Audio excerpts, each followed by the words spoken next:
Внимание, внимание!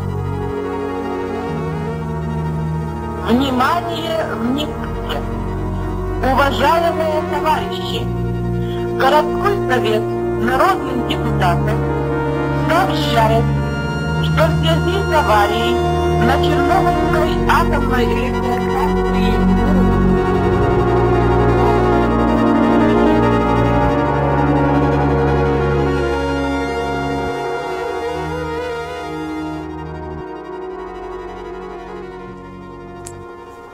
Bonsoir à toutes et à tous et bienvenue pour cette nouvelle exploration philosophique de Tchernobyl. Comme je vous l'avais dit, à travers cette série de vidéos, j'aimerais essayer de dégager la signification que peut avoir pour nous Tchernobyl, en quoi et pourquoi Tchernobyl fait sens pour nous aujourd'hui. Alors, avec toujours cette hypothèse, si vous voulez, que Tchernobyl est en quelque sorte le miroir dans lequel on peut observer notre propre condition, dans lequel on peut observer tous les enjeux de la période actuelle. Alors aujourd'hui, pour cette vidéo que j'ai intitulée Tchernobyl, une hétérotopie, je ne vais pas me pencher forcément sur la catastrophe de Tchernobyl, ou pas seulement, mais je voudrais essayer de m'intéresser aux ruines de Tchernobyl, sur ce qui reste aujourd'hui de Tchernobyl, sur ce qui est à l'état en quelque sorte de décomposition, sur ce que nous pouvons encore voir de Tchernobyl aujourd'hui, sur ce lieu, voilà, qui est Tchernobyl, qui est Pripyat, et qui est toute cette zone de sécurité en quelque sorte hors du monde. Et j'appellerai donc cette zone, entre Tchernobyl, Pripyat, en quelque sorte un lieu événement, car la catastrophe, par son impact, par sa fulgurance, dure et persiste. Elle s'est inscrite dans les choses. La nature, les bâtiments témoignent jour après jour, année après année, de cette catastrophe nucléaire d'avril 1986. Et cette catastrophe, elle s'impose à nous encore aujourd'hui, comme en témoigne, par exemple, la nécessité de devoir faire un nouveau sarcophage pour pour recouvrir le réacteur détruit de la centrale et pour éviter ainsi que se propage la radioactivité. Pour information, ce sarcophage a été achevé en novembre 2016. Donc Tchernobyl, en quelque sorte, c'est à la fois une date, c'est une catastrophe nucléaire, c'est un événement historique, un événement important du XXe siècle, mais c'est aussi un espace. C'est en quelque sorte un espace dans lequel dure et perdure une catastrophe, un événement historique, un mixte en quelque sorte, donc, qui nous interroge, ou en tout cas qui doit nous interroger. Et en effet, de Tchernobyl, dans l'imaginaire collectif, nous en avons toutes et tous une image avec des sentiments, avec des souvenirs, d'archives que nous avons vues à la télévision, avec des émotions également. Et c'est sur tout cet ensemble d'images, de sentiments, d'affects également, que je voudrais, tout au long de cette vidéo, essayer de m'appesantir. Et dans la précédente vidéo, je vous avais montré, en quelque sorte, je vous avais dit que Tchernobyl était aujourd'hui un lieu un peu hors du temps, un peu hors du monde actuel, un lieu où rien ne se passe, où rien ne passe également, où la vie ne peut plus être possible car il n'est plus possible de vivre, de s'installer, de mener une vie en quelque sorte sur le site de Tchernobyl et dans la ville de Pripyat.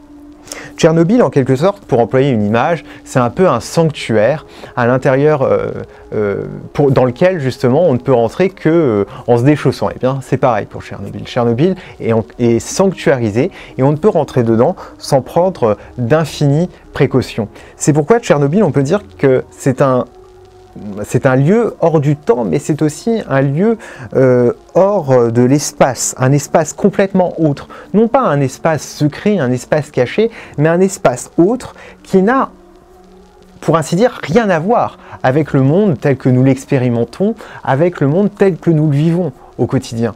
C'est un espace autre, un espace qui est hors du monde ambiant, du monde de la vie quotidienne, un espace donc où on ne peut pas vivre, où on ne peut que se tenir, on ne peut que contempler provisoirement ce qu'il reste de cette ville et où on ne peut se tenir que sur ses gardes également. C'est pourquoi j'aimerais envisager Tchernobyl aujourd'hui à travers une notion qui n'est pas très connue, mais qui me semble tout à fait intéressante, surtout pour Tchernobyl, c'est à travers la notion donc d'hétérotopie. Alors, la notion d'hétérotopie, on va essayer déjà de définir ce que veut dire hétérotopie, c'est tout à fait simple. C'est un terme qui est fondé sur deux mots, hétéros, qui veut dire en grec autre, et topos, qui veut dire aussi en grec lieu. Donc, on peut dire que Tchernobyl, c'est un lieu autre, c'est un espace autre. Et en fait, cette notion d'hétérotopie, elle a été pour la première fois développée, conceptualisée par le philosophe Michel Foucault, qui est né en 1926 et mort en 1984, qui est peut-être un des philosophes les plus importants du XXe siècle. Et il a développé donc cette notion dans une conférence qu'il avait donnée en 1967, intitulée « Des espaces autres », justement, devant le Cercle d'études architecturales. Alors vous avez une version de cette vidéo, je crois que c'est un enregistrement que Foucault a fait après la conférence où il lisait avec des modifications le texte de cette conférence. Vous trouvez cet enregistrement sur YouTube et justement dans la description, je vous mettrai le lien. Donc Foucault part déjà avant tout de la façon dont nous expérimentons le monde aujourd'hui, l'espace. Comment nous expérimentons l'espace? Que représente l'espace pour nous aujourd'hui? Comment nous vivons dans l'espace? Alors nous pourrions dire que l'espace, c'est tout ce qui nous entoure, c'est l'étendue de matière, de terre qui nous entoure. Alors certes, mais il y a aussi un rapport à l'espace.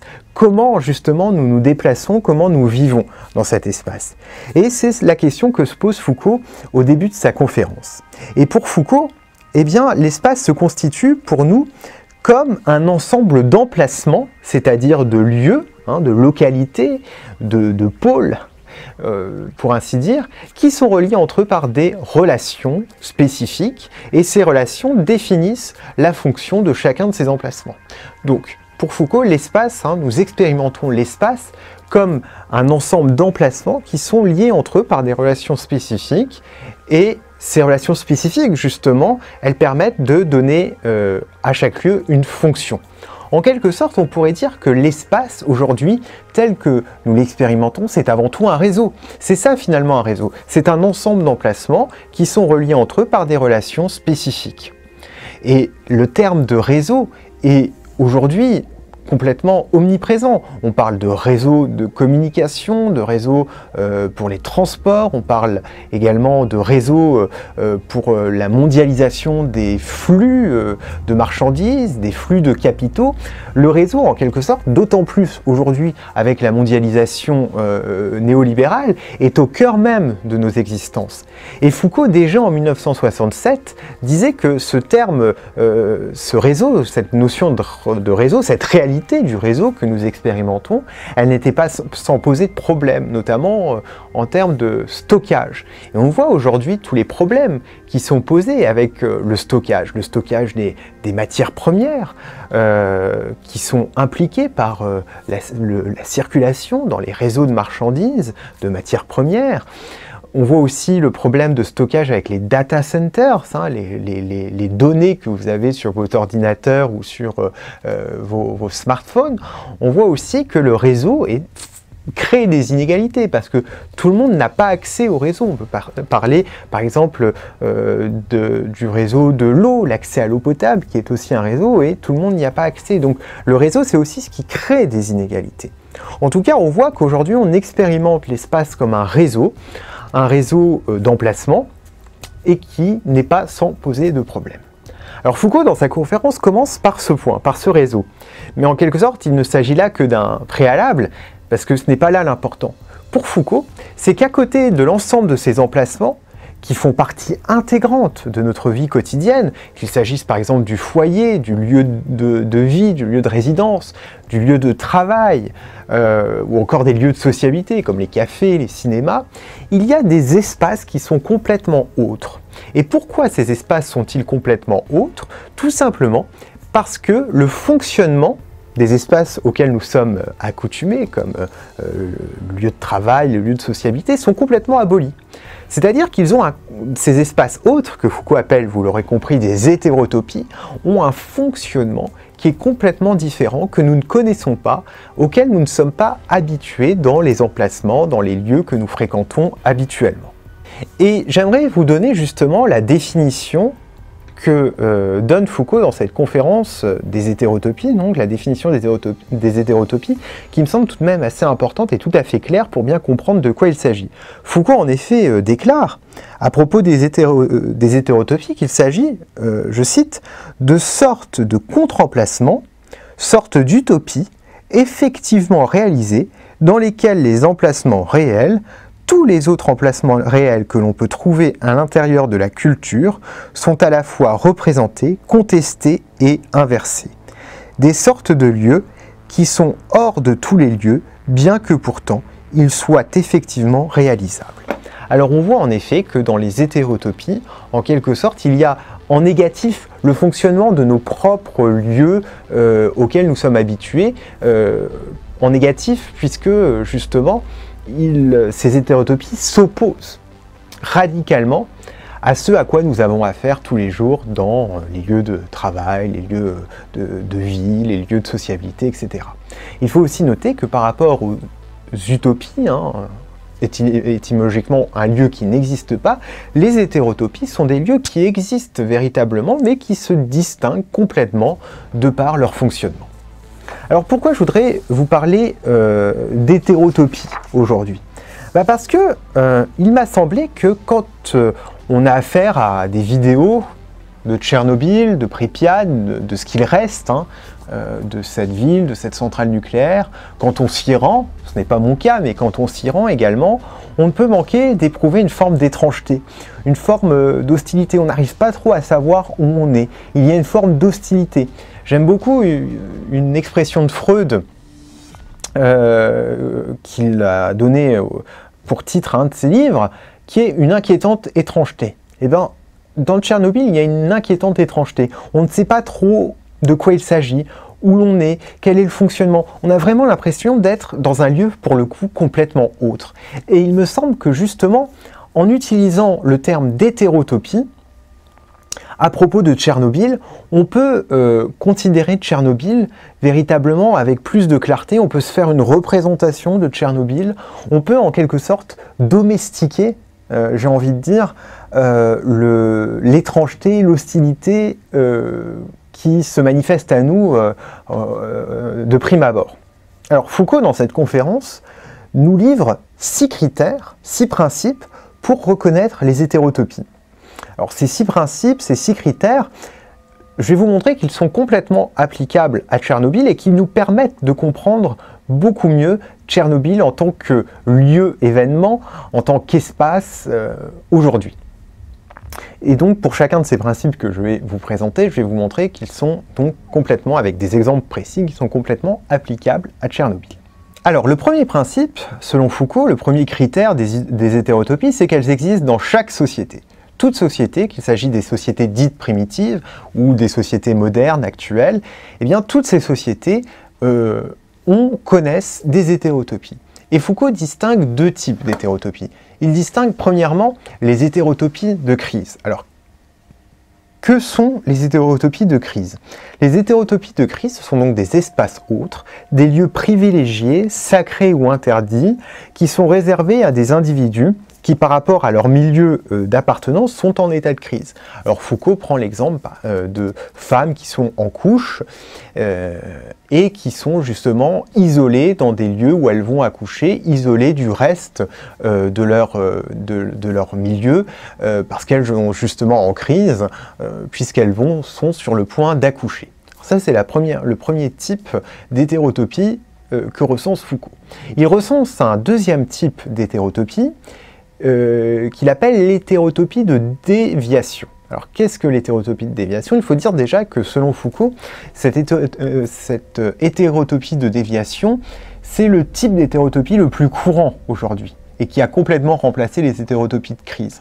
En fait, les hétérotopies de déviation sont des hétérotopies dans lesquelles on place des individus qui sont déviants, c'est-à-dire qui sont à l'écart des normes exigées par une société, à l'écart également des comportements que l'on exige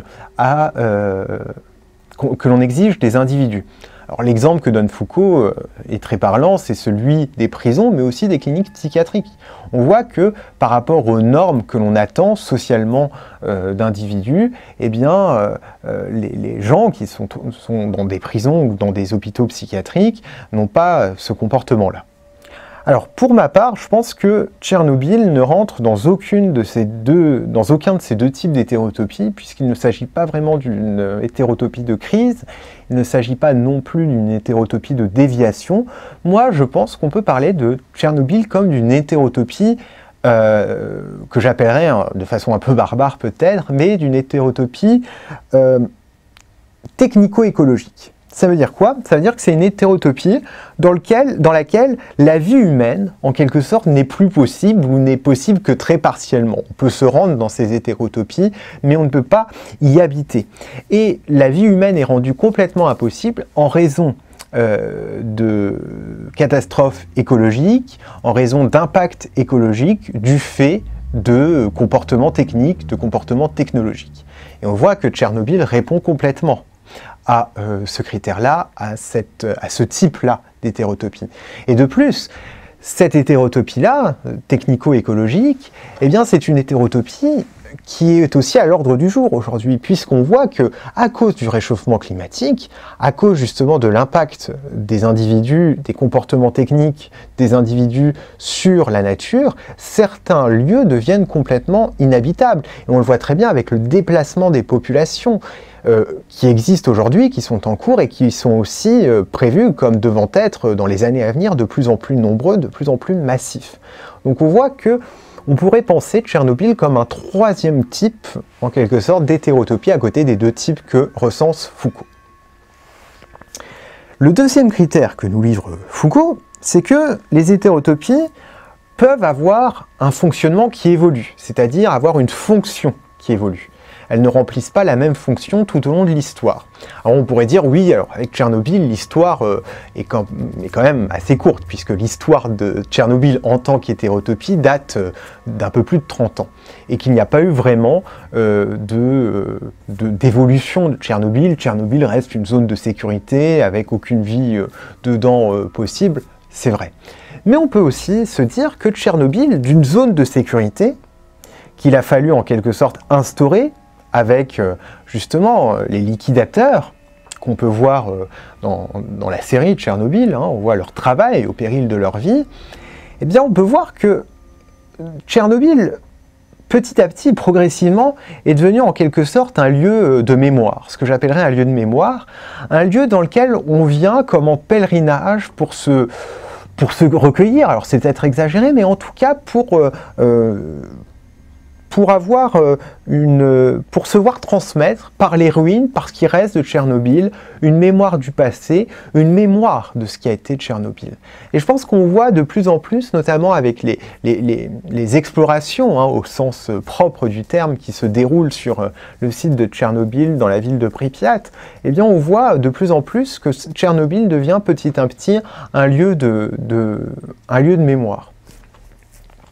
On peut aussi le voir avec la statue qui a été érigée après la liquidation de Tchernobyl à la fin des années 80 ou tout début des années 90, une statue qui rend hommage notamment aux liquidateurs qui, au péril de leur vie et souvent au détriment de leur vie, ont fait que Tchernobyl n'a pas été encore plus catastrophique, si c'est possible. Donc on voit donc que Tchernobyl devient un lieu de mémoire. Et donc il y a une évolution de Tchernobyl. Et peut-être que Tchernobyl deviendra autre chose, aura une autre fonction. En tout cas, Tchernobyl a une autre fonction qu'être un simple lieu de mémoire, et ça, je vous le montrerai dans quelques instants. Le troisième critère que nous livre Foucault, c'est que, selon lui, les hétérotopies combinent des lieux qui sont en eux-mêmes complètement incompatibles. Des espaces qui, dans le monde actuel, dans le monde tel que nous le connaissons, seraient complètement incompatibles. Alors on peut se dire encore une fois que ça ne vaut pas beaucoup pour Tchernobyl, parce que Tchernobyl, finalement, c'est une zone de sécurité, c'est des ruines, ou ce qui reste de bâtiments, d'une centrale, et point. Ben, je crois que tout de même, à Tchernobyl, il y a l'existence de différents espaces que l'on ne rencontrerait pas forcément dans le monde tel que nous le connaissons, tel que nous l'expérimentons au quotidien. Pourquoi? Eh bien, Tchernobyl, c'est un lieu politique. Un lieu politique, un lieu hautement politique, j'aimerais dire, puisque c'est un enjeu politique. C'est un enjeu, c'est un lieu que les politiques, que le politique, l'instance politique doit gérer. Elle doit le gérer, on l'a vu au tout début de la catastrophe, en 1986, où justement le Kremlin avec Gorbatchev devait gérer la catastrophe de Tchernobyl. On le voit encore aujourd'hui, où Tchernobyl nécessite véritablement une gestion de la part du politique, une gestion aussi de l'administration politique. Et en même temps, c'est ça tout le paradoxe, c'est que Tchernobyl est une zone de sécurité, une zone presque désertique, sur laquelle plus personne ne vit, hormis quelques personnes âgées qui n'ont pas voulu partir et qui veulent continuer à vivre à proximité de la centrale nucléaire. Donc là, il y a un paradoxe, un contraste, c'est un lieu hautement politique, mais dans lequel ne vit aucune personne. Un lieu aussi, pour une zone de sécurité, c'est paradoxal, où viennent en quelque sorte des touristes. Il y a une forme de tourisme qui se développe à Tchernobyl. Donc là aussi, il y a un contraste, il y a en quelque sorte la réunion d'espaces, de lieux qui seraient complètement incompatibles dans le monde tel que nous le connaissons, nous, quotidiennement. Foucault en vient ensuite à un quatrième principe, et là on rentre un peu plus dans le dur du sujet, si j'ai envie de dire, ce qui va nous permettre de comprendre mieux Tchernobyl, c'est qu'il y a un tout autre rapport au temps qui s'installe à Tchernobyl. Une rupture absolue avec le temps traditionnel tel que nous le connaissons. Le temps, bon, c'est le passé, le présent et le futur, et il y a une création. Il y a une temporalité, et dans ce temps, tel que nous le connaissons, eh bien, il y a de l'histoire qui se fait, en quelque sorte, de la nouveauté qui se crée, une création. Le temps est porteur de création. Eh bien, à Tchernobyl, on ne voit pas du tout cela. À Tchernobyl, il y a une forme d'éternité. Tchernobyl est figé dans une éternité où il y a juste et uniquement une répétition d'instants qui sont tous semblables les uns aux autres. Une répétition de maintenant, éternellement maintenant. En fait, à Tchernobyl, en quelque sorte, le futur est du passé, et le passé est déjà du futur, puisque rien ne se passe. On pourrait même dire que le temps s'est figé et que le passé à Tchernobyl, c'est-à-dire la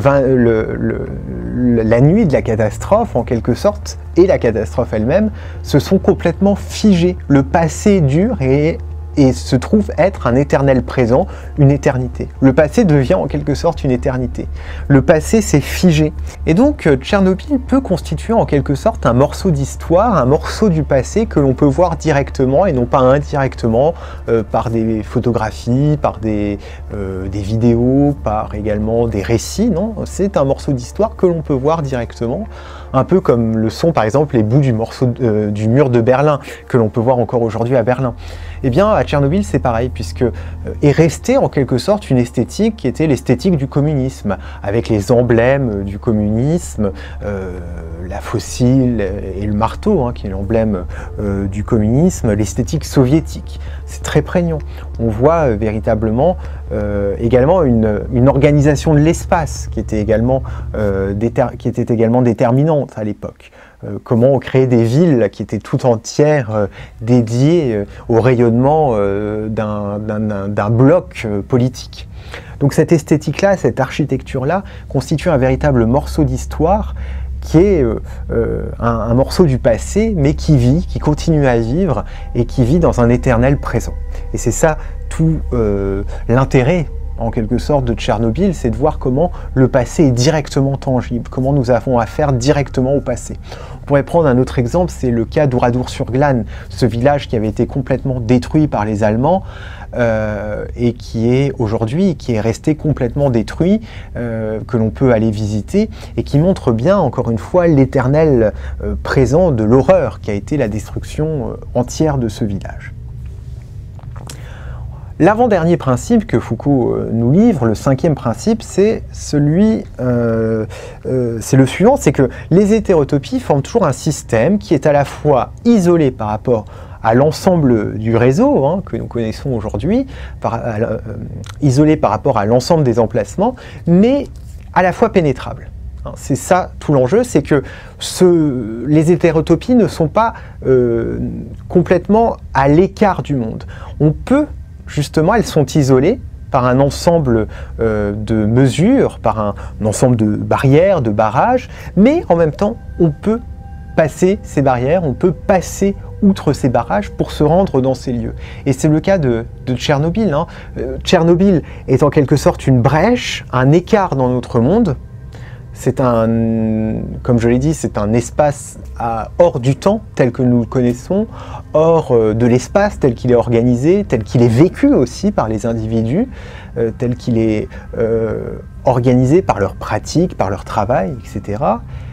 Et en même temps, on peut s'y rendre. Ce n'est pas complètement un espace qui est pour nous impossible, un espace où on ne peut pas, où il est impossible, pardon, de se rendre. À Tchernobyl, on peut se rendre.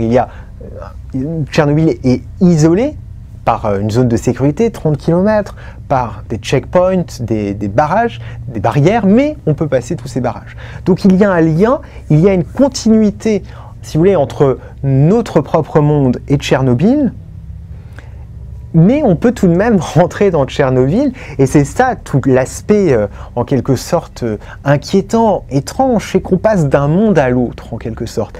Et en fait, c'est ce contraste-là que permet de saisir l'hétérotopie et qui nous permet de comprendre l'étrangeté que l'on ressent en entrant à Tchernobyl. Parce qu'on entre dans un autre monde et l'hostilité, le sentiment d'hostilité vient de ce décalage entre deux mondes, entre deux fonctionnements différents.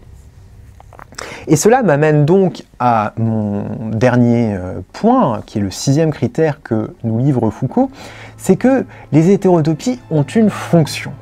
Et c'est pour ça que je vous ai dit que Tchernobyl avait une évolution, en quelque sorte, connaissait une évolution, parce que Tchernobyl était une zone de sécurité au départ, et elle est devenue, au fur et à mesure, elle a eu, au fur et à mesure, une fonction, un lieu de mémoire, mais pas uniquement un lieu de mémoire. Alors, déjà, Foucault, lui, distingue deux fonctions pour les hétérotopies. Alors, ces deux fonctions, ce sont les suivantes. Soit l'hétérotopie crée un espace illusoire qui ne fait qu'illustrer la propre illusion qui domine dans notre monde. Donc, soit l'hétérotopie est un monde complètement illusoire, mais qui ne fait que grossir et n'est qu'un miroir grossissant de l'illusion, qui dénonce l'illusion qui est notre monde. Alors, l'exemple que l'on pourrait donner à ça, par exemple, c'est le film, je ne sais pas si vous l'avez vu, avec Jim Carrey, Truman Show.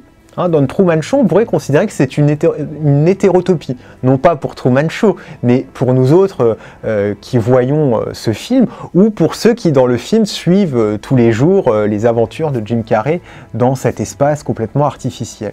Et en effet, il y a là un espace complètement illusoire, en quelque sorte, qui peut, si on se livre à une petite analyse très sommaire du film, illustrer en fait l'illusion de notre propre monde, l'illusion que nous avons, par exemple, à croire que notre bien-être viendra de la consommation. Alors ça, donc, c'est le premier type d'hétérotopie que distingue Foucault, donc les hétérotopies de type illusoire. Il y a un deuxième type d'hétérotopie, c'est là où l'on crée un ordre rigoureux que l'on suit rigoureusement et méthodiquement, donc un ordre, un espace ordonné, agencé, qui, par contraste, si vous voulez, montrerait le caractère complètement brouillon, désordonné de notre monde. Alors cela, ce type d'hétérotopie-là, on peut le retrouver par exemple dans les monastères. Hein. Dans les monastères, on parle d'une vie monacale, hein, c'est-à-dire une vie, une existence qui est strictement organisée, agencée. Il n'y a pas de désordre, il y a du silence pour s'opposer en quelque sorte à la folie, comme disent les croyants, du monde profane.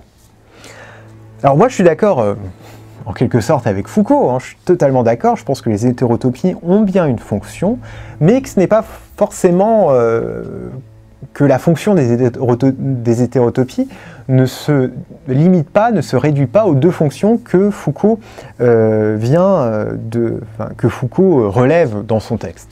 Je pense qu'il y a une autre modalité, une autre fonction pour les hétérotopies, c'est d'être le miroir grossissant, en quelque sorte, de notre propre monde. En quelque sorte, l'hétérotopie, et c'est ce que fait Tchernobyl, peut symboliser, en l'accentuant ou en cristallisant en un point particulier géographique, dans un espace, les éléments essentiels de notre condition, de ce qu'est notre condition, de ce que nous sommes et de ce vers quoi nous pourrions aller si nous continuons à être ce que nous sommes. Donc comme je l'ai dit, Tchernobyl est une hétérotopie en ce sens qu'elle a une fonction d'être le miroir grossissant de notre condition actuelle. Elle illustre ce que nous sommes à l'époque des technosciences, à l'époque également des sociétés, des politiques expansionnistes, productivistes, où il faut produire dans des quantités toujours plus grandes. Alors j'aurais peut-être dû commencer par là, de dire que Tchernobyl c'est une hétérotopie pour ensuite montrer en quoi elle est le miroir de notre condition, mais l'idée m'est venue en cours de chemin quand j'ai relu ce texte de Foucault il y a une semaine, et donc je me suis dit que ça pouvait être pas mal de considérer Tchernobyl donc tel que on peut le considérer comme un lieu événement, donc de considérer ce lieu événement, Tchernobyl, comme justement une hétérotopie avec cette fonction de nous renseigner, de nous faire prendre du recul par rapport à ce que nous sommes, par rapport à ce que nous vivons. En ce sens, je dirais que Tchernobyl nous permet d'être les contemporains de notre propre époque. Qu'est-ce que ça veut dire qu'être le contemporain de son époque? Je vous conseille d'ailleurs un petit livre de Giorgio Agamben, qui est un philosophe italien, qui a écrit un petit livre qui s'appelle « Qu'est-ce que le contemporain ?», où il se livre à une réflexion sur le contemporain, et c'est de là que je prends sa définition. Agamben dit que le contemporain, en substance, être contemporain de son monde, de son époque, ce n'est pas vivre dans son époque, ce n'est pas vivre dans son monde et coïncider totalement avec toutes les tendances de ce monde, de cette époque, mais c'est au contraire, par la pensée, par la philosophie, par exemple, c'est prendre du recul par rapport à ce monde, par rapport à cette époque, pour mieux le voir, pour mieux l'observer, pour mieux le comprendre. C'est comme quand vous êtes devant un tableau, si vous êtes tout proche d'un tableau, eh bien vous ne verrez pas ce tableau. Pour vraiment le voir, vous devez prendre un peu de recul. C'est pareil, être contemporain de son monde, c'est s'éloigner de ce monde-là, s'en retirer en quelque sorte pour essayer de mieux le comprendre, de mieux l'apercevoir. Et on pourrait dire que Tchernobyl, c'est un peu le détour qui nous permet de mieux percevoir ce qu'est véritablement notre condition aujourd'hui. Alors il me semblait important, il me semblait intéressant de penser Tchernobyl comme une hétérotopie parce que on peut mieux se représenter Tchernobyl, on peut mieux expliquer peut-être le sentiment d'inquiétante étrangeté, pour reprendre l'expression de Freud, que l'on ressent immanquablement devant des vidéos, devant des photos de Tchernobyl tel que le lieu existe aujourd'hui. Et en même temps, Tchernobyl nous permet d'affiner en quelque sorte le concept même d'hétérotopie. Pour information, le concept d'hétérotopie est un concept sur lequel Foucault n'est pas revenu. Il a prononcé sa conférence en 1967 dessus, mais il n'est pas vraiment revenu ensuite sur ce concept. Alors on pourrait dire qu'il s'est, dans par exemple ses cours au Collège de France sur la psychiatrie, sur le pouvoir psychiatrique, dans les années 70, Foucault est revenu sur des hétérotopies comme l'hôpital psychiatrique, mais il n'est pas revenu sur la conceptualisation en tant que telle de l'hétérotopie. Et on voit que la pensée de Foucault, elle est comme une sorte de boîte à outils, c'est ce que considérait Foucault de sa propre pensée, une boîte à outils dans laquelle on peut puiser pour essayer de comprendre notre époque, pour essayer de comprendre des événements, et par là même, en retour, essayer d'affiner cette pensée, de la prolonger, d'en donner des prolongements, d'en donner des compléments. Et en ce sens, on voit comment la philosophie de Foucault est assez importante et assez utile, en quelque sorte, pour comprendre certains événements, certains lieux événements comme Tchernobyl. Voilà, j'espère en tout cas que cette vidéo vous aura plu, qu'elle vous aura semblé intéressante pour pouvoir comprendre Tchernobyl, pour pouvoir avoir une représentation un peu plus claire de ce qu'est Tchernobyl aujourd'hui. En tout cas, moi, je vous dis à bientôt pour la prochaine vidéo des explorations philosophiques consacrées à Tchernobyl, qui sera en ligne dès la semaine prochaine, dès vendredi prochain. En attendant, vous pouvez, n'hésitez pas à vous abonner à cette chaîne, comme je le répète à chaque vidéo, à aller voir nos autres vidéos, à vous rendre également sur le site internet. Sur le site internet, vous aurez toutes les informations, des liens en description de vidéo. Et en attendant, je vous dis à bientôt.